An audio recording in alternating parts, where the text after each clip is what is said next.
ანგარიშვალდებულება ხალხის წინაშე. ჩვენ გვაქვს კითხვები. ისინი ვალდებულნი არიან გქონდეთ პასუხები. ჩვენი უფლებაა ვიცოდეთ. ჩვენი უფლება მათ ძალაუფლებაზე მნიშვნელოვანია. ჩვენ გვაინტერესებს სიმართლე. მათ უნდა აინტერესებდეთ ხალხის აზრი. ჩვენ ველოდებით გულახდილ პასუხებს. პირდაპირ საუბარი ეკაბერიძესთან ყოველ საქმეს მაესტროზე. საღამო მშვიდობისა თქვენ უყურებთ პირდაპირ საუბარს ეკაბერიძესთან. საქართველოს პრეზიდენტის განცხადებით იაფი ფასების ეპოქა წარსულს ჩაბარდა. ამის შესახებ მან გუშინ კაჭრეთში ისაუბრა. მანამდე მიხეილ სააკაშვილმა ფასების ზრდის შესახებ განცხადება ჯერ სათაფლიის მღვიმეში გააკეთა, შემდეგ კი პირდაპირ ეთერში მოსახლეობასთან საუბრისას განაცხადა, რომ ასეთ ინფლაციასთან გასამკლავებლად მას ბერკეტები არ გააჩნია. იწვევს თუ არა პანიკას და ფასების მეტად ზრდას ასეთი განცხადებები. რატომ აისახა მსოფლიო ინფლაცია საქართველოზე ასე მძაფრად? ამ თემაზე დღეს პირდაპირ საუბარი პავლე კუბლაშვილთან გვექნება. გადაცემის მეორე ნაწილში სოზარ სუბარისგან შევეცდებით შევიტყოთ, ობიექტურია თუ არა Amnesty International-ის დასკვნა საქართველოში დევნილთა გამოსახლების პროცესზე.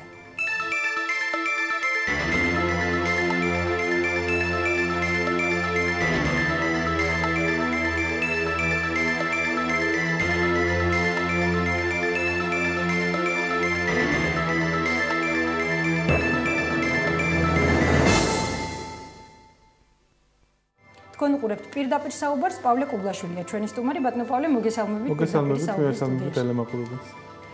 ბაკურ კვეზერელმა დღეს განაცხადა, რომ ზოგიერთ პროდუქტზე არის ფასები ხელოვნურად გაზრდილი და ამის მთავარი მიზეზი არის პანიკა. რა იწვევს თქვენი აზრით ან თქვენი ინფორმაციით პანიკას? მე ვფიქრობ, რომ არ შეიძლება ფასების დაზე ან ინფლაციაზე საუბრის დაწყება ერთი რაღაც კონკრეტული გამონათქვამით. ვფიქრობ, რომ ცოტა უფრო მეტი ინფორმაცია უნდა მივაწოდოთ ჩვენ საზოგადოებას იმასთან დაკავშირებით, თუ რა პროცესთან გვაქვს ზოგადად საქმე. ყველამ კარგად იცის, რომ ეს არ არის მხოლოდ ქართული მოვლენა, არც ფასების მატება, არც ინფლაცია, მხოლოდ ჩვენი ქვეყნის, ასე ვთქვათ, დღევანდელ ეკონომიკურ მდგომარეობას არ შეეხება. იგივე ხდება ძალიან ბევრ ევროპულ ქვეყანაში, იგივე ხდება, ვთქვათ, იგივე დიდ ბრიტანეთში, სადაც პირველად წლების განმავლობაში დაფიქსირდა 4.7%. 4-დან 5%. საქართველოში არის 12%-მდე. დიახ, და ეხლა ბრიტანეთის ეკონომიკასთან შედარებით საქართველოს ეკონომიკაზე უფრო მეტი გავლენა ექნება მსოფლიოში მიმდინარე ეკონომიკურ პროცესებს, მე მგონი ყველასთვის ნათელია ჯერჯერობით. ნამდვილად არავინ არ ეჯიბრება დიდ ბრიტანეთს, თუმცა წლების განმავლობაში ბრიტანეთშიც იყო 1 ან 2% მაქსიმუმი ეს ინფლაცია, ზოგჯერ ეს ქვემოთაც იყო და შესაბამისად მათთვისაც ეს არის ძალიან უჩვეულო მდგომარეობა. დიახ, ბატონო, ამ პროცესებს აუცილებლად შევეხებთ. კი ბატონო, დაასრულეთ და შემდეგ იქნებ დავკონკრეტეთ. თუ ჩვენ ავიღებთ ზოგადად შეფასებას ეკონომიკური ზრდის ერთის მხრივ და მეორეს მხრივ ინფლაციის ნაწილით, თქვენ ძალიან ბევრი ეკონომიკური ექსპერტი გეტყვით, რომ ამ შემთხვევაში ორივე ერთად გათვალისწინებ. ეკონომიკური ზრდის სიმცირე, რაც დიდ ბრიტანეთში არის, ეს ასე ვთქვათ, არ არის ასე სიახლე. საქართველოში შეიძლება ცოტა უკეთესი მდგომარეობაც კი იყოს ამ ორი პარამეტრი საქართველოში ბატონო პავლე დღეს ვეძებე და ვერსად ვერ ვნახე ინფორმაცია საქართველოში ბოლო წლის მანძილზე როგორი იყო ეკონომიკური ზრდა. პრეზიდენტი 6%-ს ასახელებს. 6-7% არის ის ეკონომიკური ზრდა, რომელიც იგეგმება მომავალი წლისთვისაც, მაგრამ ამ წინა წლის მონაცემებითაც ეს იყო 7%-იანი ეკონომიკური ზრდა, რაც ვფიქრობ, რომ საკმაოდ წარმატებული მაჩვენებელია. რის საფუძველზეა ეს ზრდა? რითია განპირობებული? ეკონომიკა ვითარდება ასეთ სისწრაფით თუ ინფლაციის ხარჯზე ზრდება? ეკონომიკა ვითარდება და გაცილებით უფრო სწრაფად და შესაბამისად ჩვენ სხვა წლებში სხვაგვარი მაჩვენებელიც ჰქონდა. მე ვფიქრობ, რომ გასული წელთან ინფლაცია არ იწვევს ეკონომიკის ზრდას? არა, პირიქით შეიძლება იყოს ურთიერთკავშირი, რა თქმა უნდა, არის ამ ორ მოვლენას შორის, მაგრამ ინფლაციამ გამოიწვია ეკონომიკური ზრდა, ამას ვერავინ არ გეტყვით. არა, არის ასეთი პირდაპირი კავშირი, იმიტომ რომ ინფლაციის დროს ფულის თანხის ჭარბი რაოდენობა შედის და შესაბამისად ეკონომიკური ზრდის პირობებში, ეკონომიკური ზრდის პირობებში ჩნდება რისკი ინფლაციის და არა ისე, რომ ინფლაცია არის და ესე იგი ეკონომიკური ზრდა მოხდება აუცილებლად. ამიტომ ესე დავაკავშიროთ, მე მგონი უფრო კორექტული. კი ბატონო, ოღონდ მოდით ჯერ ისევ იქნებ პანიკას დაუბრუნდეთ, ანუ ეკონომიკის სახელმძღვანელოებში წერია, რომ მართლაც ინფლაციას ძალიან დიდ ხშირ შემთხვევაში იწვევს სწორედ პანიკა. შეიძლება ესეც იყოს და მე ერთ კონკრეტულ მაგალითს მოგიყვანთ, რომელიც ამის დასური იქნება.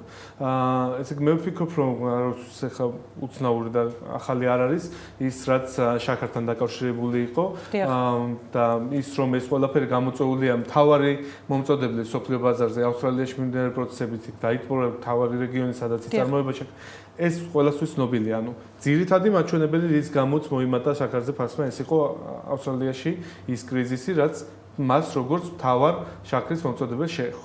მაგრამ მეორე მხრივ ძალიან ხშირად ჩვენთან ამბობენ, რომ აი შაქარზე იმიტომ ხდება ეს, რომ მონოპოლია და ასე შემდეგ. არანაირი მონოპოლია შაქარზე არ არის. 30 კომპანია როგორც 30 სხვადასხვა კომპანია, რომელსაც შაქარი შემოაქვს. მაგრამ როგორც კი მცირედის და მოხდა ბაზარზე შაქრის ფასის, მოსახლეობამ დაიწყო ძალიან დიდი რაოდენობით მომარაგება შაქრის. სწორედ ამიტომ მიუხედავად იმისა, რომ დღეს არანაირი პრობლემა შაქრის მიწოდებასთან დაკავშირებით არ არის. ეს ბაზარი ბოლომდე დივერსიფიცირებულია და შესაბამისად ყველა შეუძლია რომ შემოიტანოს ამ ბაზარზე პროდუქცია შესაბამისად ფას მაინც შეიქმნა გარკვეული პრობლემები და ეს არის სწორედ ის პანიკის ელემენტი, რაც ერთ მომენტში ფასის დამ გამოიწვია. არა ისახა მხოლოდ შაქარზე ბატონო პავლე 23%-ით არის საშუალოდ ფასების მატება საქართველოში. ბევრ რაღაცაზე არის ეს დამოკიდებული. ჩვენ ერთი მაგალითი მოგიყვანეთ უბრალოდ იმის დასტურად თუ რას ნიშნავს პანიკა და პანიკით გამოწვეული ინფლაცია. სწორედ მაშინ როცა ცოტათი მოხდა ბაზარზე ფასის მატება, მოსახლეობამ დიდი რაოდენობით შეიძინა ასე ვთქვათ შაქარი და შესაბამისად გაჩნდა უკვე გარკვეული დეფიციტი. თუმცა ბატონო პავლე დღეს ეს უკვე დარეგულირებულია გარკვეულწილად და შესაბამისად ამის საფრთხე დღეს აღარ არის რომ კვლავ ისეთივე ტემპებით ხდება. მაგრამ სხვა პროდუქციად შევეხოთ, მაგალითად ბენზინს ძალიან ხშირად ხდება ისე რომ მსოფლიო ბაზარზე, მსოფლიო ბირჟებზე ნავთობის ფასი იკლებს, საქართველოში კი იმატებს. ექსპერტები ამას არ ხდება ეს. უკავშირებენ კარტელურ შეთანხმებებს. არანაირი მსგავსი შემთხვევები არ არის. მაგალითად გუშინდელი ფასების მატება უკავშირდება მსოფლიო პროცესებს. მათ შორის ეს არის ფასი, რომელიც ყველაზე მკაფიოდ განისაზღვრება მსოფლიო ბაზარზე და შესაბამისად ჩვენი ეკონომიკაც, ჩვენი ბიზნესიც დამოკიდებულია მსოფლიო ბაზარზე ბენზინის ფასზე. აქედან გამომდინარე აქ რაიმე პირდაპირ პროპორციული კავშირია. თქვენ იცით მაგალითად გუშინდელი და გუშინწინდელი ინფორმაცია ბირჟებზე საით წავიდა ნავთობის ფასი. ავტომატურად ეხა გუშინ რო გაიყიდა უფრო დაბალ ფასში, ეს არ ნიშნავს რომ ბენზინი რომელიც შემოტანილია გუშინწინ უნდა გაიყიდოს დაბალ ფასში, ხო? თუმცა მანდაც არსებობს თავის დაზღვევის მექანიზმები. ხო, თუ ჩვენ ვიქნებოდით იმდენად დიდი ეკონომიკა, რომ დიდი რაოდენობა იქნებოდა პროდუქციის ამ შემთხვევაში ბენზინის შემთხვევაში უფრო ნაკლები გავლენა იქნებოდა ჩვენზე, მაგრამ ჩვენი ქვეყნის პირობებში ეს ცოტა რთულია და ეხლა ერთი დღის განმავლობაში ფასი შეიცვალა და ავტომატურად აისახოს შიდა ბაზარზე, მე მგონი დამეთანხმებით, რომ ეს ცოტა რთული იქნება.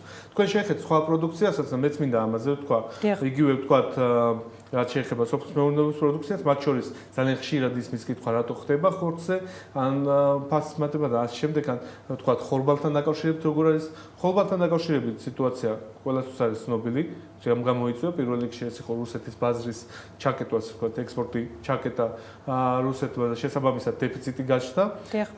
ასევე მინდა ვთქვა, რომ ის რაც შეეხება მეცხოველეობაში ზოგადად ვთქვათ, არა მხოლოდ ხორბალს, სიმინდთან დაკავშირებით. სიმინდის დეფიციტმა შარშან გამოიწვია ის, რომ ამას გამოიყენებდნენ როგორც უშუალოდ მოხმარებისთვის, ისე ვთქვათ, პირობისთვის შესაბამისად გაუძვირდა ადამიანს ის, ასე ვთქვათ, ძირითადი პროდუქტი, რასაც პირობითი გამოქვეყნა უნდა მოხდეს. აქედან გამომდინარე, გასაგებია ბატონო პავლე, მაგრამ საქართველო არ არის ერთადერთი ქვეყანა მსოფლიოში, რომელსაც აქვს უარყოფითი სალდო და სადაც იმპორტი აჭარბებს ექსპორტს. ასეთივეა მაგალითად სომხეთი, რომელიც არის ჩვენს გვერდზე სახელმწიფო და სადაც დაახლოებით 7%-მდე არის ინფლაცია. მე ვნახე მთელი ჩამონათვალი ასევე როგორც ჩვენი ტიპის ქვეყნების, ასევე მეტად განვითარებულების წელს იყო წლები, როდესაც იქაც აღწევდა ორციფრა ნიშნულს ინფლაცია. თუმცა წელს არსად დაფიქსირებულა ასეთი მაჩვენებელი, როგორც არის საქართველოში. საინტერესოა თქვენი აზრით, რატომ ინფლაციას, დიახ, 12%-მდე ორნიშნა ინფლაციას გულისხმობ და მაგალითად ისევ მოგიყვანთ სომხეთს 7%-მდეა, სადაც. უბრალოდ საინტერესოა ეს მსოფლიო პროცესები, რატომ აისახება საქართველოზე უფრო მწვავედ ვიდრე სხვა ქვეყნებზე? არა ისახება უფრო მწვავედ, მე ვფიქრობ, რომ აისახება ზუსტად ისევე, როგორც უნდა აისახოს ჩვენი თუმცა ციფრები სხვას მეტყველებს. არ მეტყველებს სხვას ნამდვილად. ეკონომიკური ზრდა არ შეიძლება ცალკე განვიხილოთ ინფლაციისგან. ჩვენც რომ ისეთივე მცირე ქონოდა, თქვათ, ეკონომიკური ზრდა, რაც სომხეთში იყო. რამდენი ქონდა სომხეთს? არ მახსოვს, მაგრამ ძალიან დაბალი იყო ჩვენთან შედარებით, ყოველ შემთხვევაში 67%-ზე უკვე დიდი ხანია არ საუბრობენ იქ. ასეთ შემთხვევაში ინფლაციის მაჩვენებელიც უფრო დაბალი იქნებოდა. მე მესმის, რომ ეს შეიძლება, თქვათ, ბევრი ჩვენთაგანისათვის, ჩვენი საზოგადოების წევრებისთვის ცოტა რთული იყო საკითხი და თუმცა ვფიქრობ, რომ ბოლომდე უნდა მივაწოდოთ ინფორმაცია, როდესაც ვეუბნებით, რომ აი რა ხდება. ყველაზე დიდი ზრდა აქვს საქართველოს ეკონომიკური, რადგან ყველაზე დიდი ინფლაცია. არა აქვს ყველაზე დიდი ზრდა, მაგრამ ეს ყველაფერი უკავშირდება ორივე ერთმანეთს.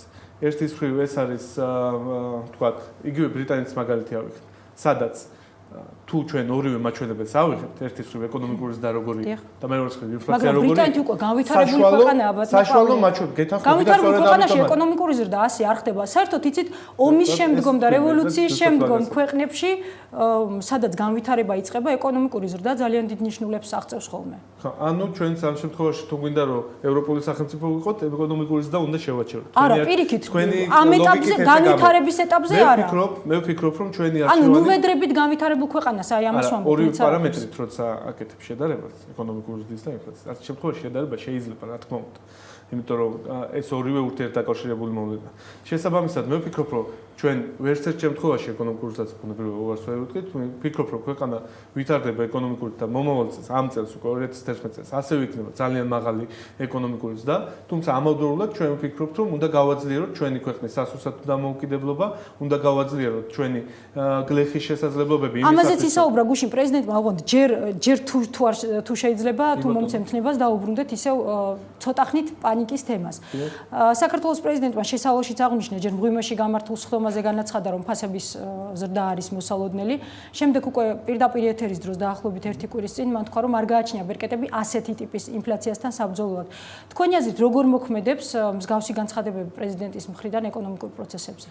მე არ ვფიქრობ, რომ ეს განცხადება ეხლა პირდაპირ კავშირში იყოს რაიმე, ასე ვთქვათ, შედეგთან, რაც ფასების მატებას უკავშირდება. ანუ პანიკას არ იწვევს ეს? პანიკას იწვევს არავინმეს განცხადება, ან რომელიმე კონკრეტ, თუნდაც პრეზიდენტის განცხადება, არამედ კონკრეტული ფაქტი, რომელსაც საზოგადოება ხედავს. პანიკა შეიძლება გამოიწვიოს იმან, რომ ვიღაცამ ნახა გუშინდელთან შედარებით პირობითად და იმიტომ მოვიყვანე შაქრის მაგალითი, შაქარზე ფასმა მოიმატა. ის ვარაუდობს, რომ შეიძლება ხვალაც გაგზერდეს ეს მატება, ამიტომ მოთხოვნა ბაზარზე უფრო მატულობს, ერთ და იგივე პირი შეიძლება უფრო მეტი რაოდენობით იმარაგებს შაქარს, აქედან ეს არის პანიკის საფუძველი და არა ის რომ მიგაჩნია პირველი პირისგან ასეთი განცხადების გაკეთება. იყო ამერიკაში პრეცედენტი, როდესაც ერთ-ერთმა პრეზიდენტმა ზუსტად არ მახსოვს თუ არ ვწდები ეს იყო კლინტონი, გააკეთა განცხადება ინფლაციის შესახებ და მეორე დღეს ფედერალური რეზერვის ხელმძღვანელმა გააკრიტიკა პრეზიდენტი ამის გამო.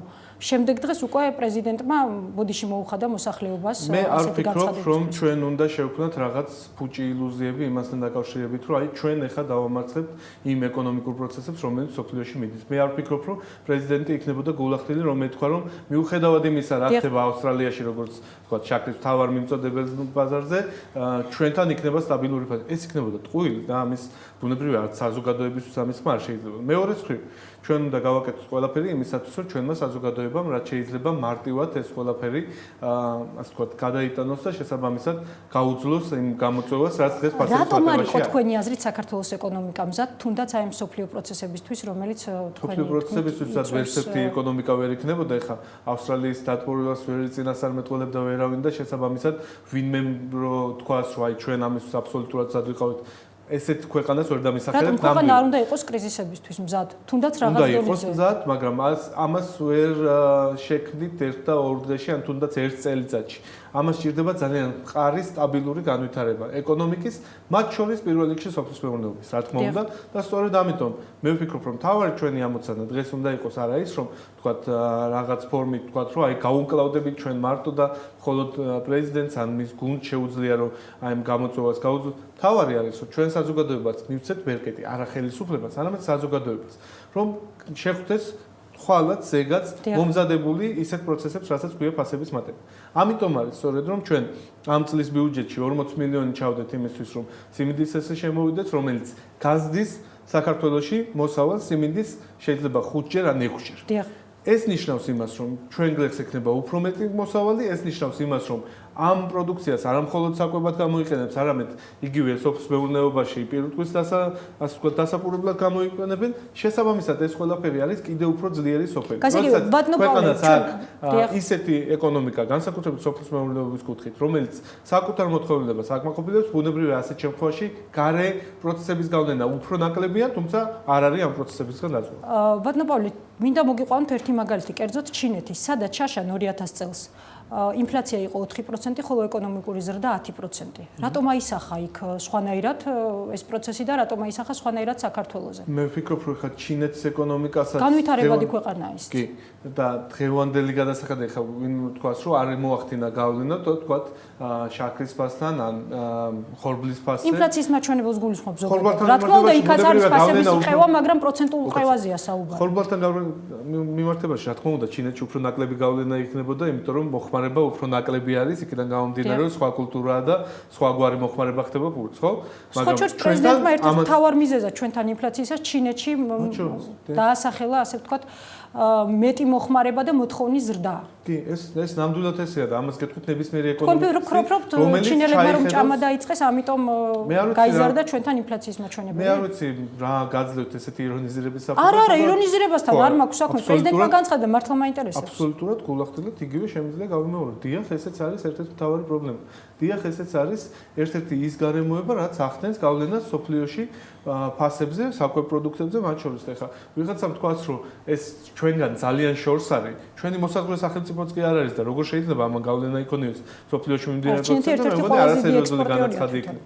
რა თქმა უნდა და შესაბამისად ვფიქრობ, რომ ამ ნაწილშიც ის ეკონომიკური და ის აქტივობა ზოგადად რაც ჩინეთში არის, ეს გავლენას ახდენს არა მხოლოდ საქართველოს, არამედ მთელი სოფლიოს. ბატონო პავლე, პრეზიდენტმა ასევე განაცხადა, რომ ქვეყანაში სიღარიბის ზღვარს ქვემოთ მყოფთა საერთო მაჩვენებელი 60%-ით შემცირდა. მაინტერესებს, რამდენად რეალურია თქვენი აზრით ეს ციფრი, თუმცა ამ თემაზე საუბარს გავაგრძელებთ სარეკლამო ბლოკის შემდეგ, გადაცემაში რეკლამის დრო.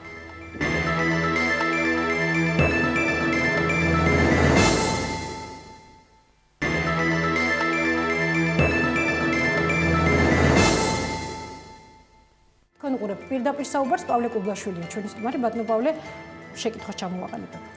პრეზიდენტის თქმით, ქვეყანაში სიღარიბის ზღვარს ქვემოთ მყოფთა საერთო მაჩვენებელი 60%-ით შემცირდა. თუმცა სოციალური მომსახურების სააგენტოს მიერ გავრცელებული ინფორმაციით 2010 წლის დეკემბერში უმწეოთა ბაზაში რეგისტრირებული იყო 1,773,294 ადამიანი, ანუ 12,103 ადამიანით მეტი, ვიდრე 2009 წლის დეკემბერში.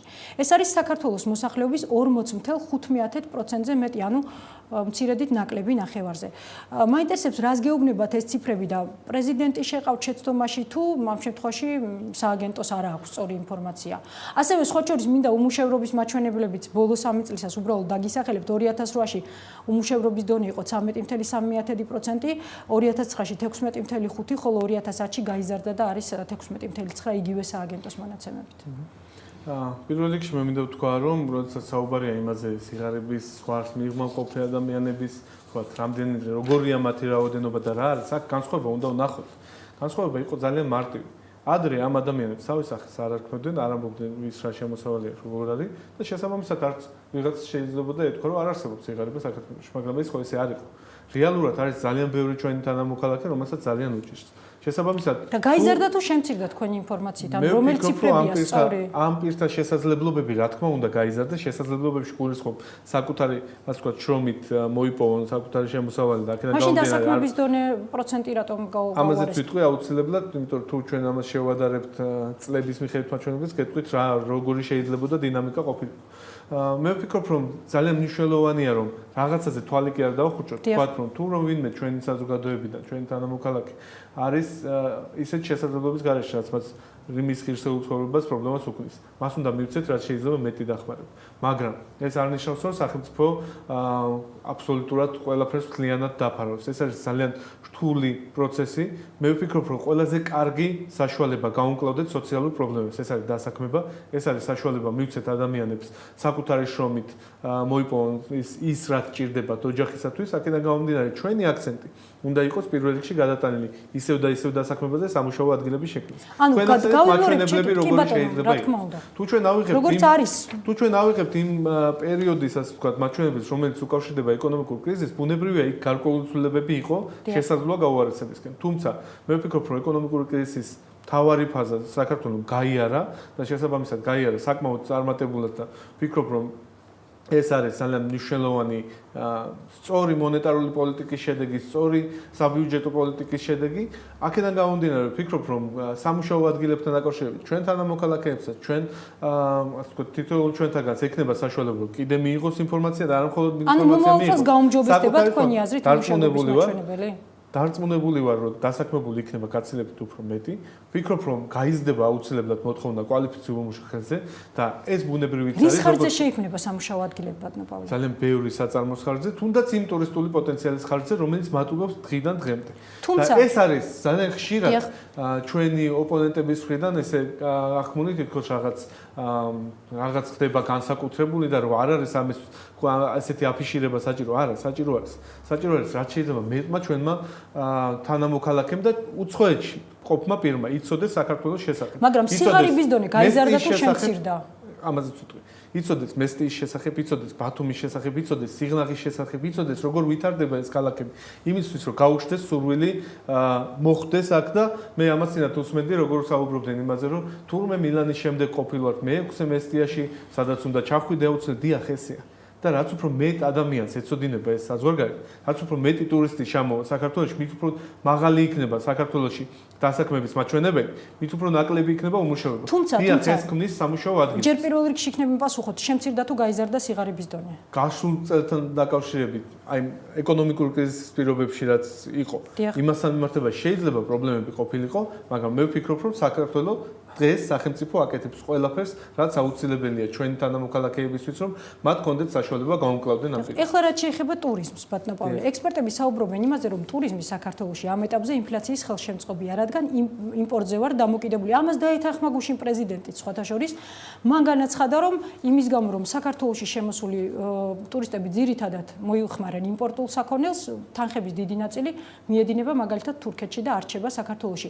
რისი ბრალია ის, რომ სოფლის მეურნეობის განვითარება, ადგილობრივი პროდუქციის განვითარება დღეს ჩამორჩება ტურიზმის განვითარებას. მე მგონი არასწორად გავიგეთ უბრალოდ ეს ნათქვამი. არა, სიტყვასიტყვით შემიძლია გითხრათ. ხო და აი სწორად არის ნათქვამი, რომ თქვენი აქცენტი იყო ისე, თითქოს ტურიზმი იწვევს ინფლაციას, დღეს იწვევს ინფლაციას. დღეს კი ეს შეიძლება პირდაპირ გავშიში იყო. ამის იმას კი არ აქვს მნიშვნელობა თქვა. თქვენი თქმიდან ისე გამოვიდა, რომ რაც უფრო ნაკლები იქნება ტურიზმი, მით უკეთესი იქნება ინფლაციის მაჩვენებელი. ჩემი კითხვა მდგომარეობს იმაში, რატომ არ არის შესაბამისობაში ადგილობრივი წარმოების სოფლის მეურნეობის განვითარება ტურიზმთან. სოფლის მეურნეობა ისეთი სწრაფი ტემპებით გაზრდას, როგორი სწრაფი ტემპებითაც იზრდება ტურიზმი. რატომ რაზეა ეს დამოკიდებული? ეს დამოკიდებულია თუნდაც იმაზე, რომ საქართველოს ამ მაჩვენებლით მიაღწია აბსოლუტურად რეკორდულ მაჩვენებლებს, იმიტომ რომ ის რატომ იგივე სუბსიდირება რომ მოხდეს სოფლის მეურნეობის, როგორც ხდება ტურიზმის, ბატონო პავლე. ხდება აჭარაში.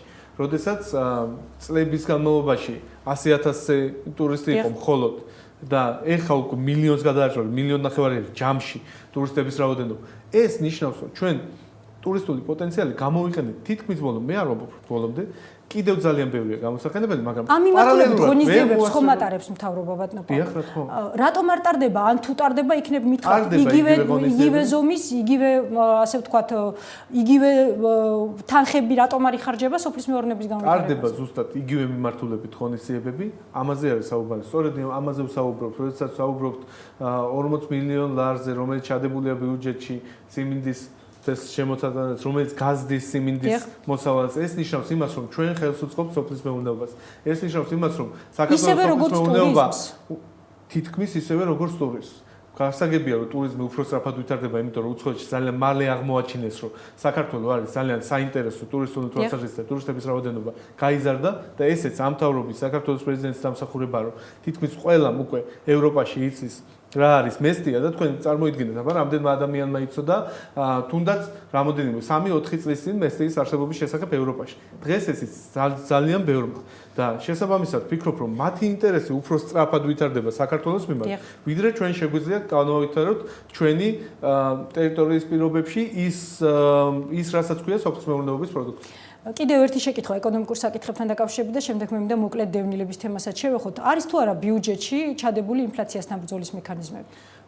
მე ვფიქრობ, რომ ინფლაციასაც მე ვახსენე უკვე, რომ ეს ყველაფერი დამოკიდებულია და აქ უფრო მეტად საუბრობთ ფასების მატებაზე, იმიტომ რომ ძირითადი ინფლაცია, რაც მონეტარული პოლიტიკით კონტროლდება, ის საქართველოს მართლა ძალიან ღირსეული შეაკავა და შესაბამისად ამ ნაწილში მონეტარული ინფლაციის რაიმე ასე ვთქვათ განსაკუთრებული მაჩვენებელი არ აგვაქვს.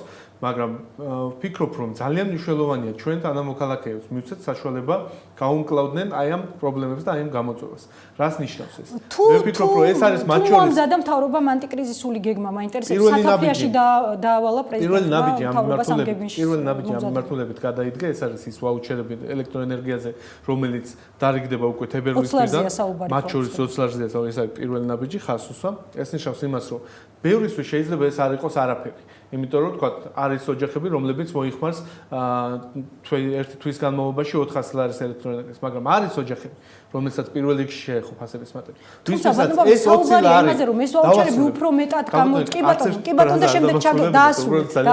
ესე საუბარი. ბოდიშ გიხდით. ამიტომ საუბრობ, ესე იგი არის ოჯახები, რომელსაც ეს შეიძლება იმდენად არ შეეშველოს ამ პირობებში, მაგრამ არიან ოჯახები, რომელსაც ყველაზე მეტად შეეხო ფასების მატერიალი, რომლისთვისაც 20 ლარი გამოთავისუფლებული კომუნალური ხარჯიდან მიმართული სოფლის მეურნეობის პროდუქციაზე, საჭმელზე, საკვებზე, ეს ყველაფერი არის მნიშვნელოვანი და სასიცოცხლო მნიშვნელოვანი. ამიტომ მე ვფიქრობ, ეს არის სწორი ნაბიჯი. სწორი მიმართულებით არ გამოიწვევს ეს ინფლაციის ზრდას, რადგან 20 მილიონი უნდა დახარჯოს სახელმწიფომ ამ ვაუჩერებს. არ გამოიწვევს, მე ვფიქრობ, რომ ეს არის საშუალება იმ ოჯახებისათვის, რომ თავიანთი ბიუჯეტი უფრო სწორად დაგეგმონ და შესაბამისად ვფიქრობ, რომ არსებითი გავლენა ფასებთან მიმართებაში არ იქნება. გასაგებია. კარგით, მოდით დევნილების თემა შევეხოთ, რადგან არც ბევრი დრო გვჭება. Amnesty International-ის დასკვნიდან, უკანასკნელი დასკვნიდან მინდა მცირე ციტატა გაგაცნოთ. Amnesty International-ი შეშფოთებულია იმის გამო, რომ თბილისში 20-დან 24 იანვრამდე ჩატარებული ზოგიერთი გამოსახლება არ შეესაბამებოდა საერთაშორისო სტანდარტებს. კონკრეტულად კი Amnesty International-ი შეშფოთებულია იმის გამო, რომ ხელისუფლებამ გამოსახლებულებს წინასწარ არ გაუგზავნა შესაბამისი შეტყობინება. ვერ უზრუნველყო გამოსახლებამდე თითოეული შესაბამისი პირისთვის ფინანსური დახმარების გაწევა და ვერც მეთვალყურეთა სრული და შეუფერხებელი მონაწილეობა ამ პროცესში. Amnesty International-ი შეშფოთებულია იმ ცნობებითაც, რომ გამოსახლებულთათვის მთავრობის მიერ შეთავაზებული ყველა ალტერნატიული თავშესაფარი ბოლომდე არ შეესაბამება სათანადო საცხოვრებელი ადგილის სტანდარტებს. სხვათა შორის ამ დასკვნას სუბელიანმა უწოდა არაობიექტური და გააკრიტიკა Amnesty International-ი ამის გამო. თქვენ როგორ ფიქრობთ, ობიექტურია ეს დასკვნა? მე არ მომისმენია ბატონი კობას შეფასება ამ საკითხთან დაკავშირებით. მე უბრალოდ შემიძლია გითხრათ სუბიექტური და არასამართლიანი უწოდა. თუ შეიძლება ჩემი პოზიციას მოგახსენოთ ამ საკითხთან დაკავშირებით. ფიქრობ, რომ დასკვნაში მართლაც არის ძალიან ბევრი ხარვეზი. მათ შორის ხარვეზი შეეხება კონკრეტულ შემთხვევაში სიტუაციის აღწერასაც. როდესაც საუბრობენ იმაზე, რომ დევნილთა გამოსახლება ხდება და ამ შემდეგ ეს არ იყო მათი საკუთრებიდან გამოსახლება. მე მინდა ეს გავმიჩნო. ძალიან კარგი. კი ბატონო. ყველა იმ შემთხვევაში, როდესაც საქმე გქონდა კომპაქტური ჩასახლების ადგილებთან. სახელმწიფომ საკუთრებაშიც გადასცა ეს ფართები ამ ადამიანებს. გაზის პრობლემაც მოუგვარა პრობლემა, რაც გამრიცხველიანებას უკავშირდებოდა. ეს ყველაფერი სახელმწიფომ შეასრულა. აქ ჩვენ საუბრობთ მხოლოდ იმ შემთხვევებზე, როდესაც ადგილი ქონდა უკანონოდ შეჭრას. ყველა ოჯახი ასეთი იყო ბატონო პავლე, ყველა ის ოჯახი, რომელიც არის მოხსენიებული, რომელზეც თქვა იანვრის თვეში მოხდა, ასე ვთქვათ, მათი გადაყვანა სხვა საცხოვრებელ ადგილში, ყველა იყო ესეთი. შეჭრილი უკანონოდ იმ ფაქტში. მე ვფიქრობ, რომ დავასრულებ. შეიძლება აღწეროთ უბრალოდ ეს სიტუაცია. ვფიქრობ, რომ ძალიან გაუგებარია თქვა, რატო უნდა მოხდეს კონკრეტულად რომელიმე მუსიკალური სკოლის ფართის დაკანონება ამა თუ იმ პირისთვის, როცა შეიძლება ეს ვალდებულება შესრულდეს თქვა სხვაგან და სხვა ფართი გადაეცეს მათ საკუთრებაში, ხას უსვამ ამას. არა დროებით სარგებლობაში, არამედ საკუთრებაში. როდესაც გაეროს სტოლენთა კომისარიატმა შეაფასა ეს პროცესი, მათ პირდაპირ თქვეს, რომ აქ არანაირი ვალდებულება სახელმწიფოს ფართის უზრუნველყოფის არ ქონდა. მიუხედავად ამისა, დევნილთა შესაბამისი უწყება სამინისტრო წავიდა ამ დათმობაზე და ამ პირთა მიმართაც კი, რომლებიც შეჭრილი იყვნენ ამ ფაქტში. ის ვალდებულებები შეასრულა, რაც წესით, კანონით ვალდებულების სახით სახელმწიფოს არ ქონდა. კიდე ერთ რამეს მინდა ძალიან მოკლედ მინდა, იმიტომ რომ დრო ცოტა გვაქვს და შესაბამისად მინდა რომ ამოვწუროთ რა. მე მინდა ვთქვა, რომ როდესაც საუბარია იმაზე, რომ არ მოხდა გაფრთხილება წინასწარ და ასე შემდეგ და ერთი დღით ადრე 2 საათით ადრე გაფრთხილეს არ იყო ეს ქალბატონო ეკა. ნოემბრის თვეშიც ამ ადამიანების გაფრთხილება მოხდა, ჯერ კიდევ ნოემბრის თვეში. ამ ადამიანების საუბარია კონკრეტული თარიღის დასახელებაზე გამოსახლებასთან დაკავშირებით. დეკემბრის თვეშიც, სადაც უკვე კონკრეტული თარიღიც იცოდნენ, მაგრამ კიდევ ერთხელ, არა პირველად, არამედ კიდევ ერთხელ ნოემბრის, დეკემბრის შემდეგ იანვარშიც მოხდა გაფრთხილება. ამიტომ მე ვფიქრობ, რომ ის ადამიანები, რომლებიც ამ დასკვნაზე მუშაობდნენ, სავარაუდოდ მე ვფიქრობ, რომ ტენდენციური მიწოდებული ინფორმაცია არის და სხვა შორის მე იმავე დასკვნა დასკვნაშიც თუ არ ვწდები ეს დასკვნა იყო სწორედ წავიკითხე რომ ზოგიერთი პოლიტიკური პარტია შეეცადა ამ თემის პოლიტიზირებას ხო შეიძლება წინა დასკვნაზე მაქვს საუბარი პოლიტიზირებას რაც მიუღებელია და ამ პროცესს მხოლოდ აზიანებს როცა საუბრობთ იმაზე რომ სადღაც გადაიყვანეს დევნილები სადაც არ არის კიდევ ყველაფერი კარგად და ასე შემდეგ და ძალიან ხშირად დიდი ბოდიში ერთი შეკითხვა თუ შეიძლება იმის შესახებ რამდენად იყვნენ უკანონოდ ეს დევნილები ყველას გულისხმობ რა თქმა უნდა შეჭრილები ამ ფართებში ახალგაზრდა იურისტთა ასოციაციის ინფორმაციით ეგრეთ წოდებული აგვისტოს დევნილები თავის დროზე ამ შენობებში სამინისტრომ შეიყვანა და კომუნალურებსაც კი უხდიდა რაც ადასტურებს იმას რომ ისინი ნამდვილად იყვნენ სამინისტროს მიერ შესახლებულები ჩვენთვის ცნობილი ერთ-ერთი დევნილის ისტორია რომელიც სასაზღვრო პოლიციის ძველ შენობაში სახელმწიფომ ორგანიზებულად შეასახლა 2008 წელს, მაგრამ თუ არ ვწდები 23 იანვარს მოხდა ამ ოჯახის გამოსახლებაც. მას შემდეგ რაც მათ შესთავაზეს როგორც კონკრეტული კომპენსაცია, ისე კონკრეტული ფართი, ეს არ იყო ბუნებრივია მუდმივი მათი საცხოვრებელი ადგილი და შესაბამისად, აი ეს ამას ხაზი უნდა გაუსვა. არც ერთი შემთხვევა არ იყო. როდესაც არ მოხდა ან ფართის შესთავაზება, ან კომპენსაციის შესთავაზება. თუმცა ბატონო პავლე, ყველა შემთხვევაში შეგვიძლია ვთქვათ, რომ გაუმჯობესდა დევნილების საცხოვრებელი პირობები? ყველა შემთხვევაში ვსაუბრობ. რას გულისხმობთ ამ შემთხვევაში საცხოვრებელი პირობებში? რა პირობებშიც ისინი იყვნენ, საიდანაც გადაიყვანეს და იმ პირობებს გულისხმობ, სადაც გადაიყვანეს. კონკრეტულად ბინას საცხოვრებელს გულისხმობთ? მათ შორის ბინას მაგრამ რა არის თქვენი აზრით დევნილისთვის დღეს მთავარი ის თუ რამდენად გარემონტებულ ბინაში იცხოვრებს თუ ის როგორ შეძლებს ის ელემენტარული თუნდაც პურის ფულის შოვნას? ამაზეც ქალბატონი. ფოცხოვწერი მზად არის ამისთვის?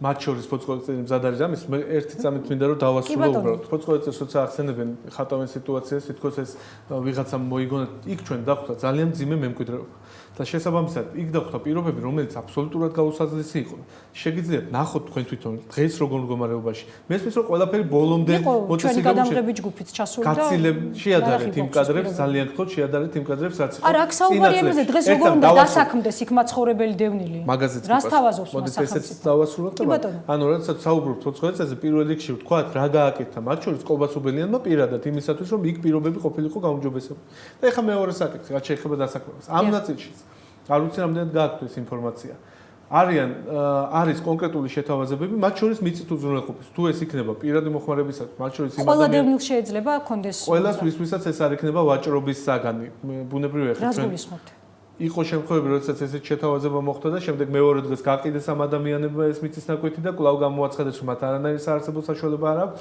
უმრავლესობაზე ვსაუბრობ. ასეთ რამეს ბუნებრივია, ჩვენ ვერ წავახალისებთ, მაგრამ ჩვენ წავახალისებთ იმ ადამიანებს, რომელსაც სურს ადგილზე, მიწაზე იმუშაონ და მათ შორის მოიპოვონ ის, რაც თავიანთი ოჯახისთვის სჭირდება და ამას აუცილებლად ხელს შეუწყო. ბატონო პავლე, თუ გაქვთ ინფორმაცია სხვა ქვეყნებში როგორ ხდება, იქ სადაც დევნილები ყავთ, მათ როგორ ეპყრობა სახელმწიფო? აი მაგალითად თუ იცით კვიპროსის მაგალითი.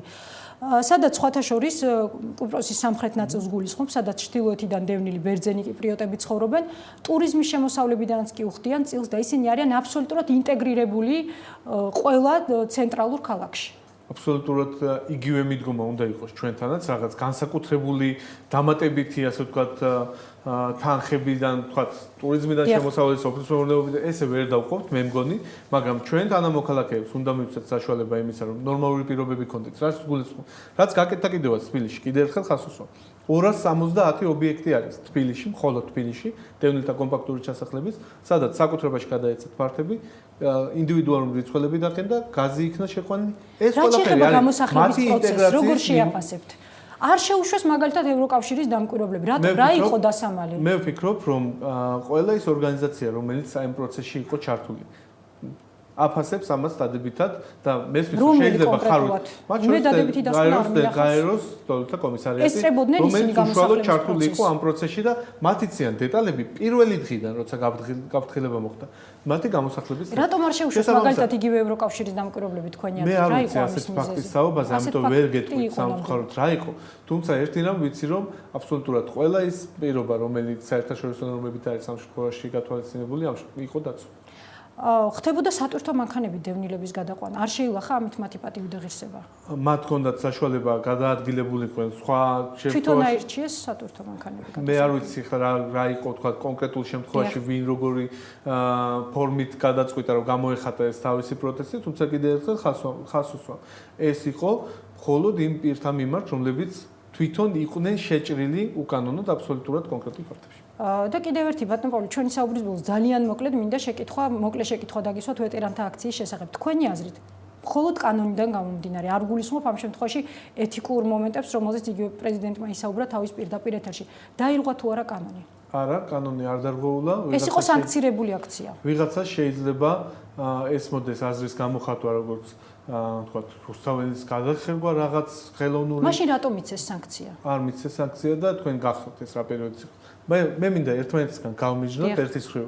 პროტესტის გამოხატვის ძალიან მწვავე ფორმა, როგორც შეიძლება იყოს, თქვათ, აქცია, მათ შორის ღიაცის ქვეშ, მაგრამ მეორეს მხრივ ეს არის გარკვეულ ჩარჩოებში თვითონ კანონითაც მოქცეული. თუ ვინმეს უნდა რომ ეხა უბრალოდ იმიტომ რომ მას ესე მოუნდა პროტესტი გამოხატოს და არ გვიოს კანონი. ასეთ შემთხვევაში რა თქმა უნდა სანქცირებული არ იყო თქვენი ინფორმაციით ეს სანქცირებული შეიძლება არც ჭირდებოდეს იმ შემთხვევაში თუ რამოდენიმე ადამიანი დგას და თავის პოზიციას აფიქსირებს, მაგრამ როდესაც ადამიანები ცდილობენ რომ რაღაც ხელოვნური ნაგებობები აღმართონ, ლეჟანკები გაშალონ უკაცრავად ამ გამოთქმებზე. ეს ეთიკური მომენტებია, მე კანონს გულისხმობ, ბატონო პავლე.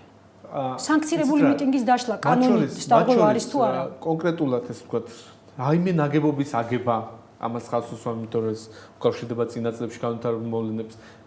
თავარ მოედანზე ან რაიმე ფორმით, ასე ვთქვათ, იქ დაპრივატება პირდაპირ ვთქვათ, პოზიციების, მე ვფიქრობ, რომ ეს არის იმ ჩარჩოს მიღმა, რასაც ადგენს კანონი. ანუ ასეთ შემთხვევაში თუნდაც სანქცირებული მიტინგის დაშლა შესაძლებელია? დაშლაში რაც გულისხმობთ, არ ვიცი, მე ვფიქრობ, რომ ასეთ შემთხვევაში პოლიციამაც და ნებისმიერმა საზოგადოების წევრმა უნდა იზრუნოს იმაზე, რომ ითხოვს დაცული კანონის ნორმები. დიდი მადლობა.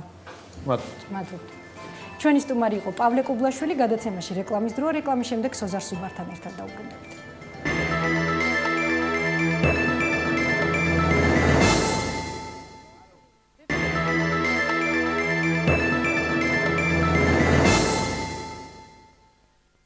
თქვენ უყურებთ პირდაპირ საუბარს, სოზარ სუბარია, ჩემი სტუმარი, ბატონო სოზარ, მოგესალმებით პირდაპირ საუბრის სტუდიაში. გამოქვეყნდა Amnesty International-ის დასკვნა, რომელშიც კრიტიკულად არის შეფასებული დევნილთა გამოსახლების პროცესი. აღარ წავიკითხავ ამას, იმიტომ რომ წინა სტუმართან საუბარში უკვე მოვიყვანე ერთი ციტატა. თქვენ როგორ შეაფასებთ დევნილთა მიმართ სახელმწიფოს დამოკიდებულებას? გითხრათ სიმართლე, ძალიან შესაძლებელი რა შეიძლება, ძალიან შემეცოდა თქვენი წინა სტუმარი, იმდენად არ ქონდა არაფერი სათქმელი. ზოგადად პავლე კუბლაშვილი არ გამოირჩევა მაინც და მაინც იმითი რომ უჭირდეს ტყუილის თქმა.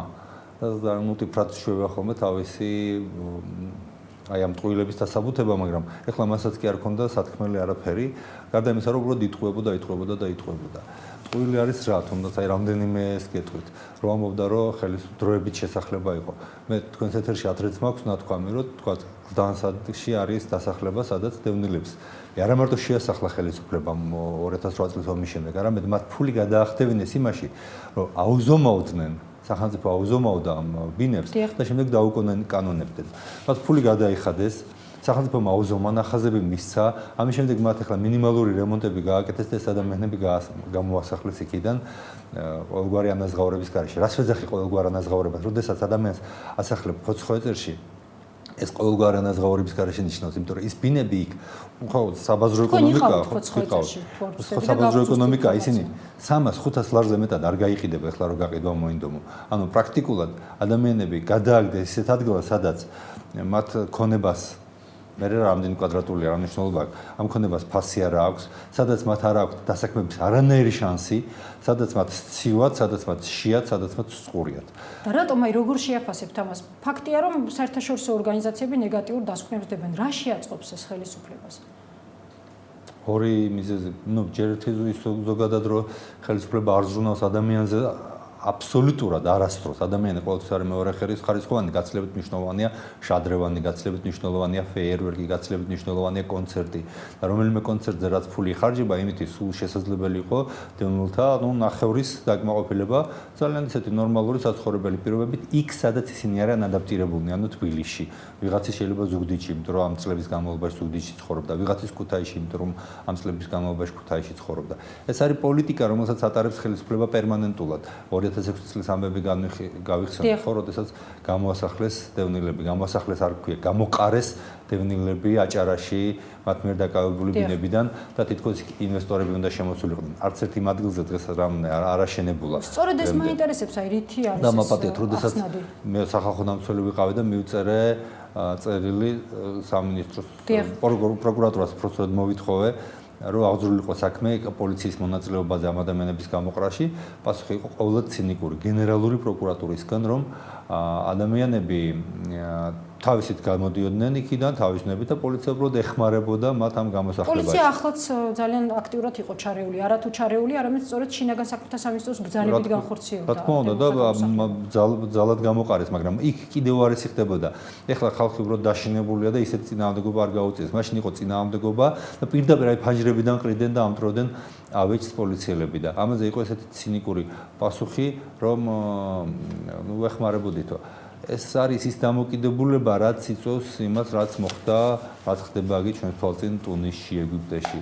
ეს არის ის, როდესაც ხალხი მიდის უკიდურესობამდე და პროცესი ხდება უმართავი. როდესაც ხალხი ვეღარ ითმენს ავტოკრატიას და გამოდის ქუჩაში იმის ერთადერთი მიზნით, რომ დაამხოს ხელისუფლება, შეცვალოს ხელისუფლება, ის ხელისუფლება. თუმცა არ გამოირჩეოდა ბატონო სოზარ მიუხედავად გამოსახლების. იმიტომ რომ დღეს არის დანერგილი შიში, მაგრამ ეს შიში არის გადალახვადი, ეს უიმედობა არის გადალახვადი და რა ვიცი ხა დევნილებიდან გადავდივარ თემაზე, მაგრამ საბოლოოდ ყველაფერი ერთმანეთთან არის დაკავშირებული. სწორედ ეს არის ჩვენი მიზანი, სწორედ ეს არის ქართული პარტიის მიზანი, სწორედ ამისთვის შეიქმნა ქართული პარტია, რომ როგორც კი ჩვენ ჩამოვყალიბდებით საბოლოოდ, იქნება ალტერნატივა, რომელიც შეძლებს შიში და მედევნილი ვარ ჩამოყალიბდა ასეთი მოძრაობა ქართული პარტიის ფარგლებში. სოფო ხურგვანი იყო კიდეც ჩვენი სტუმარი, როდესაც ეს ჩამოყალიბება მოხდა.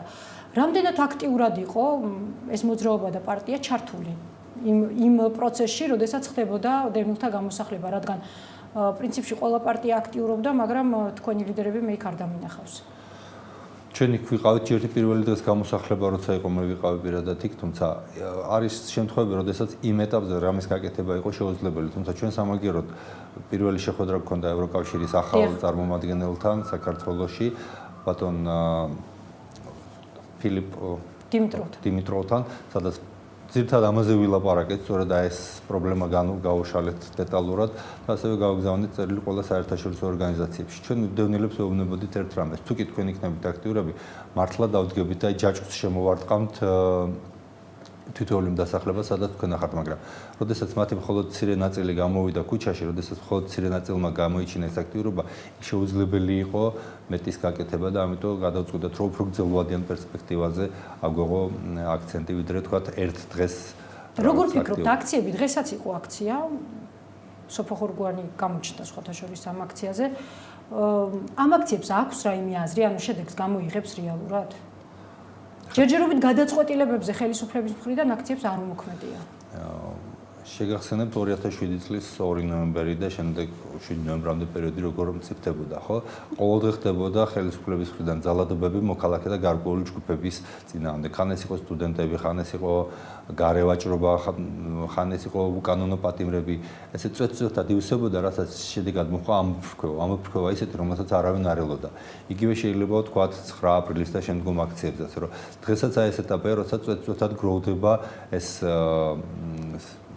ჯავრი, ეს ბოღმა შეიძლება ითქვას და რა შედეგები მოსდევს ამას, ეს გვანახა იგივე 2 ნოემბერმა და გვანახა იმ ამბებმა, რაც ხდება არაბულ სამყაროში დღეს, ხო, სადაც ტუნისში სულ რა არავინ არ ელოდა, უცებ მოხდა აჯანყება და დიქტატორი 30 წელი რომ მართავდა ქვეყანას, გაიქცა. იგივე პროცესი მიდის დღეს ეგვიპტეში და იგივე მუბარაკს თვით ის არ გამოუჩნდა დღეს არც ერთი მხარდამჭერი, ხო, პრაქტიკულად ღიად მოუწოდა ამერიკის პრეზიდენტმა, რომ ძალაუფლების გადაცემა უნდა დაიწყოს დღემდე. იგივე მოხდება საქართველოში, თუ კი ხალხი მოსახლეობაში გამოუჩნდა მას მხარდამჭერები და სწორედ მუბარაკის მხარდამჭერებსა და მათ მოწინააღმდეგებს შორის ამ წუთებში შეტაკებები მიმდინარეობს.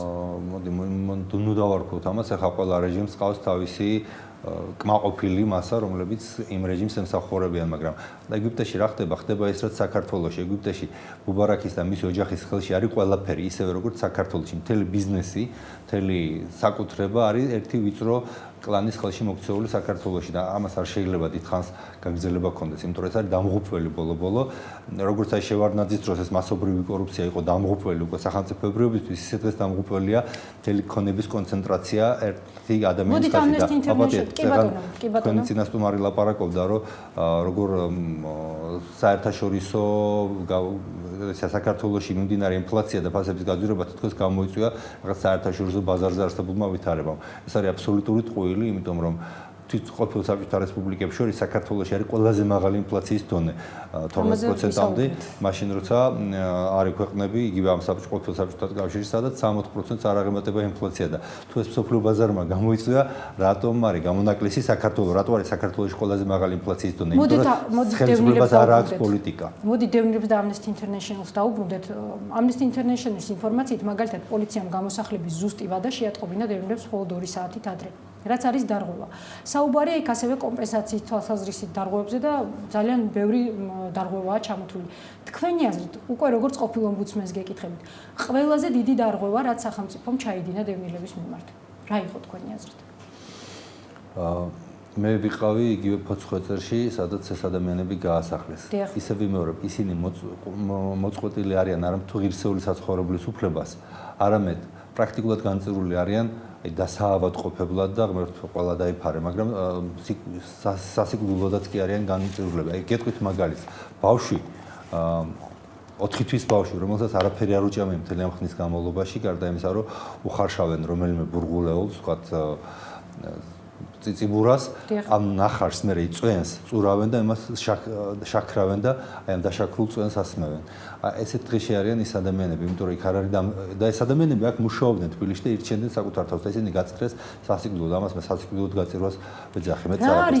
როგორი იქნება ამ ბავშვების ჯანმრთელობა? დღეს დევნილებისთვის, ანუ ეს წინასწარმარსაც ვკითხე, სხვა შორის გარემონტებული ბინა და უკეთესი საცხოვრებელი პირობები, შიდა ინფრასტრუქტურას გულისხმობ თუ გარე ინფრასტრუქტურა, როდესაც მათ შეეძლებათ პურის ფული იშოვონ. მგონი ამაზე კითხვა არ უნდა არსებობდეს, იმიტომ რომ მათ რო ერჩინოთ ფოცხოეწერში სიამონები წავედოდნენ და იქით შეეხვეწებოდნენ და მათ იქ გადასახლება სიკვდილის სტოლფასად მიაჩნიათ. აი ამაზე მე მგონი რატომ აი რა არ არის ფოცხოეწერში? გითხარით, რა არ არის? არ არის დასაქმება, არ არის გათბობა, არ არის საჭმელი, ლეიფს რო აწევ საწოლი არის სველი, დატბორილი კედლები არის სველი, ფანჯრებზე აი წურწურით ჩამოდის წყალი, იმიტომ რომ სინესტეა და ის გათბობის საშუალებები, რაც ამ ადამიანებს აქვთ, ვერ ყოფნის ამ ბინების გათბობას. მართალია მას შემდეგ რაც მე ვიყავი ჩასული და განცხადებები გავაკეთე, თითქოს გამოუყვეს ღუმელები ამ ოჯახებს, მაგრამ მანამდე რამდენიმე თვე ამ ღუმელების გარეშე იყვნენ და ეს ღუმელებიც 1 კუბომეტრი შეშავთ მიცემული 2 კვირის სამყოფია, მაქსიმუმ 1 თვე.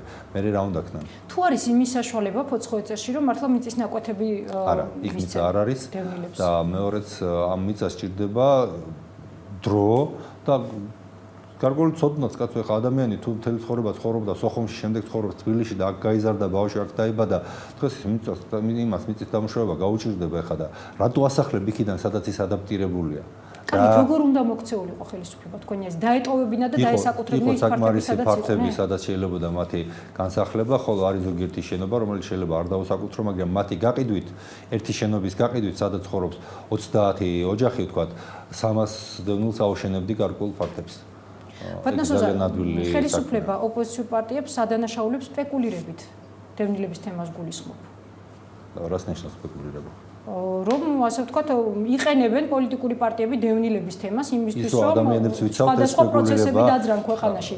პოლიტიკურ პარტიებს, სახალხო დამცველს, არასამთავრობო ორგანიზაციებს რო არ ეყურათ თავის დროზე ქუჩაში დახვრეტების წინააღმდეგ, დღეს კიდევ რამდენიმე ასეული ადამიანი იქნებოდა დახვრეტილი, მაგრამ 2 მაისი 2006 წლის ვაზაგაშვილის ხუბულოვის და სხვების დახვრეტა იყო ის შედეგი ვაზაგაშვილის ხუბულოვის დახვრეტა იყო ის, როდესაც ის ფაქტი, რომლის შემდეგაც ხელისუფლებამ შეწყვიტა მსგავსი პრაქტიკა მასობრივად თორე დახვრეტები მერეც იყო. რატომ? იმიტომ რომ ვიყვირეთ. მაშინაც ესე ამბობდნენ, რომ ვიღაცის უბედურებას ნოიყენებთ სპეკულირებისთვის, მაგრამ სწორედ ეგ არის ჩვენი მოვალეობა თითოეული მოქალაქის, რომ შევაჩეროთ ხელისუფლების ძალადობა და ამას შევაჩერებთ კიდევაც და აუცილებლად შევაჩერებთ და დიდი ხანი არ უწერიათ ისეთ ხელისუფლებებს, რომლებიც მხოლოდ ძალადობაზე და ტყუილზე არიან ორიენტირებული. ორ ვეშაპზე დგას სააკაშვილის ხელისუფლება, ეს არის ტყუილი, რაც მისი პროპაგანდის საშუალებებით ვრცელდება და ეს არის ძალადობა, კუდი, სოდი, რაც ასევე ვერ შეიძლება დიდხანს არსებობდეს. ოპოზიციურ პარტიათა ერთი ნაწილი მოითხოვს დევნილთა მინისტრის გადადგომას. როგორ ფიქრობთ, ეს არის გამოსავალი სიტუაციიდან? ყველამ უნდა აგოს პასუხი, ყველა კონკრეტულმა პირმა, ვისაც კონკრეტული დანაშაული მიუწევს, მაგრამ თავარი დამნაშავე ყველაფერში არის მიხეილ სააკაშვილი. დევნის მინისტრის უნდა გადადგეს, განათლების მინისტრის უნდა გადადგეს, იუსტიციის მინისტრის და შინაგან საქმეთა მინისტრის, მაგრამ მთავარი დამნაშავე ყველაფერში რაც ხდება ჩვენს ქვეყანაში არის მიხეილ სააკაშვილი, მის მიერ წარმოებული პოლიტიკა და სწორედ მის გადადგომას მივაღწევთ აუცილებლად. და ჩვენი საუბრის ბოლოს ასევე როგორც ისე ყოფილ ომბუდსმენს მინდა შეკითხვა დაგისვათ ადამიანის უფლებების დარღვევის თვალსაზრისით. როგორ ფიქრობთ? იმ პერიოდში, როდესაც თქვენ იყავით ადამიანის უფლებათა დამცველი და დღეს, როგორი თანაფარდობაა ადამიანის უფლებების დარღვევის თვალსაზრისით? გაიზარდა ასეთი შემთხვევები თუ შემცირდა? ტენდენცია არის აბსოლუტურად ერთნაირი და ხელისუფლების მოუთმენლობა ყოველგვარი თავისუფალი ნების გამოვლენის მიმართ არის აბსოლუტურად ერთი და იგივე. ანუ სრულიად მოუთმენელია ხელისუფლება თავისუფალი ნების გამოვლენების ნებისმიერი ფაქტის წინააღმდეგ. იგივე ის აქცია გავიხსენოთ, რომელზეც წეგან თქვენი წინასწარმარი საუბრობდა. ადამიანები, რომლებსაც ვეტერანთა აქცია, ადამიანები, რომლებსაც არ დაურღვევიათ არც ერთი კანონის არც ერთი მუხლი კი არა, საერთოდ არაფერი. ადამიანები, რომლებსაც მათ სიცოცხლე გაწირეს სამშობლოსთვის, რომლებიც იბრძოდნენ სამშობლოსთვის, ზოგიერთი მათგანი დაინვალიდდა და ამ ადამიანებზე როგორი სიძულვილით, ბოღმით, ზიზღით ლაპარაკობდა პრეზიდენტი გავიხსენოთ. ეს არაფრით განსხვავდება იმისგან, რაც მან თქვა რამდენიმე წლის წინ ინტელიგენციის გარკვეულ ნაწილზე, როდესაც მათ ჩარეცხილები უწოდა. ხელისუფლებამ დაყო საზოგადოება ორ ნაწილად, ჩარეცხილებად და ჩამრეცხავებად და ესეთ დროს ყოველთვის ჯობია ჩარეცხილების მხარეს იდგეს წესიერი ადამიანი, ვიდრე საზოგადოების ნაწილი ჩარეცხო, მაგრამ ეს ჩარეცხილები იმდენად ფართო ფენაა დღეს, რომ ამ ხელისუფლებას არ უწერია დიდი დღე. თუმცა ისიც ფაქტია, რომ დღეს საპროტესტო მუხტი არც ისე მაღალია საზოგადოებაში. ყველაფერი არის. სხვა შორის პოლიტიკოსები ხშირად სწორედ საზოგადოების პასიურობას აბრალებენ. კი, მაგრამ ისევ მოხდა, იმიტომ რომ 2007-ში, 2008-ში მოხდა სერიოზული გამოხტვა, მაგრამ დღეს ხელისუფლება აგროვებს იმ ქვებს, რომლებსაც საბოლოოდ მას გარეკავენ. და ამის მაგალითები იგივე იმ ქვეყნებშიც გვაქვს. მე არ მგონია, რომ თქვათ 6 თვის წინ ან 3 თვის წინ ტუნისში ვინმე ფიქრობდა, რომ პრეზიდენტს მოუწევდა რამდენიმე თვეში გაქცევა, მაგრამ დღეს ეს ფაქტია. და რატომ ხართ დარწმუნებული, რომ იგივე მოხდება საქართველოში? რის საფუძველზე აცხადებთ ამას? ხალხი დიდხანს ვერ მოითმენს ავტოკრატიას, ხალხი დიდხანს ვერ მოითმენს უუფლებობას, თვითნებობას და ცინიზმს, რომელიც გამოწვევდა იგივე პრეზიდენტის წინა ტელეხიდში და ტყუილებს არ შეიძლება მარადიულად გრძელდებოდეს. ერთ რამეს გაგახსენებთ მე და პრეზიდენტის ერთ-ერთი ციტატა მაქვს მოტანილი წავიკითხო. მან თქვა ბოლო ტელეხიდზე, რომ მუდამ ისაუბრებს, რომ მას არასდროს არ უთქვია თითქოს მაინც არის და მალე დაბრუნდება აფხაზეთიდან სამხრეთ ოსეთი და მან თქვა, რომ ამაზე ის მუდამ ილაპარაკებს. ანუ პრაქტიკულად იმედი, რომ ოდესმე დაბრუნდება აფხაზეთი და სამხრეთ ოსეთი მან მოკლა ამით, ამ თავის განცხადებით. თუმცა ის სულ სხვა რამეს გვირდებოდა 2007 წლის არჩევნების წინ, როდესაც ის ამბობდა ის სიტყვით. ეს არ არის წინასაარჩევნო დაპირება. თუ 5 იანვრის არჩევნები ნორმალურად ჩატარდება, შემდეგ სამთავროს უფრო თბილი კლიმატის პირობებში გავატარებთ. იგულისხმება სოხუმი, ხო? ჩვენ სახლებში დაუბრუნდებით. მე ამას გვირდებით და ამის გარანტიას ვიძლევი. ერთ წელიწადში ამბობდა ამას. არასდროს აქამდე ასე კონკრეტული არაფერი მithქვამს. დევნილებთან შეხვედრის დროს დიახ და შემდეგ მე ამას გულისხმობ არა უახლოეს წლებში, არამედ უახლოეს თვეებში გავაკეთებ. სად არის დანაპირები და რატო გადააკეთა დღეს ამ სიტყვით? როდემდე შეიძლება ადამიანები ატყუოს, როდემდე შეიძლება საზოგადოება ატყუოს და რატო არ ყოფნის სინდისი? ომი იყო, იმიტომ რომ მან დაიწყო ომი, ხოლო ომამდე გავიდა წელიწად ნახევარი. მან თქვა, რომ შემდეგ ზამთარს გავატარებთ სხვა კლიმატურ პირობებში და რამდენიმე თვეში დაგაბრუნებთო. ომი იყო წელიწად ნახევრის შემდეგ. როდესაც ადამიანი ასე იტყუება, მას არ აქვს უფლება იყოს იმ ქვეყნის პრეზიდენტი. კარგი, ბატონო სეზარ, დრო აღარ რჩება. როცა მას ინდისი არ ყოფნის, მას ეს ჩვენი გასაკეთებელია და ამას ჩვენ გავაკეთებთ. ძალიან მოკლედ ჩვენი საუბრის ბოლოს გუშინ გუბასანიკიძესაც დაუსვია შეკითხვა, მაინტერესებს თქვენი პასუხი საერთოდ პოლიტიკურ პროცესებზე ქვეყანაში. ვინ უნდა იყოს პასუხისმგებლობა, საზოგადოებამ თუ პოლიტიკოსებმა? ამ პასუხისმგებლობას იღებს ქართული პარტია. ჩვენ ეს ნათქვამი გვაქვს, მაშინ როცა შევიქმნით. ერთადერთი პარტია, შესაძლებელია რომ ერთმა პარტიამ აიღოს მოვლენებზე პასუხისმგებლობა. დიახ, ჩვენ ვართ ის პარტია, რომელიც იღებს ამ პასუხისმგებლობას, თუმცა დარწმუნებული ვართ, რომ ჩვენ მარტო არ ვიქნებით იმის მიხედვით, ვინც გაიზიარებს ჩვენს ხედვებს, ვინც გაიზიარებს ჩვენს პროგრამას, ვინც გაიზიარებს ჩვენს ნაბიჯებს, დარწმუნებული ვარ მათთან ერთად ჩვენ შევცვლით ამ ხელისუფლებას ძალიან მალე. კარგი, დიდი მადლობა. ძალიან დიდი მადლობა. ჩვენი სტუმარი იყო სოზარ სუბარი, დღეს ამ მშვიდობებით ხვალ ზუსტად 10 საათზე ისევ შევხვდებით ერთმანეთს.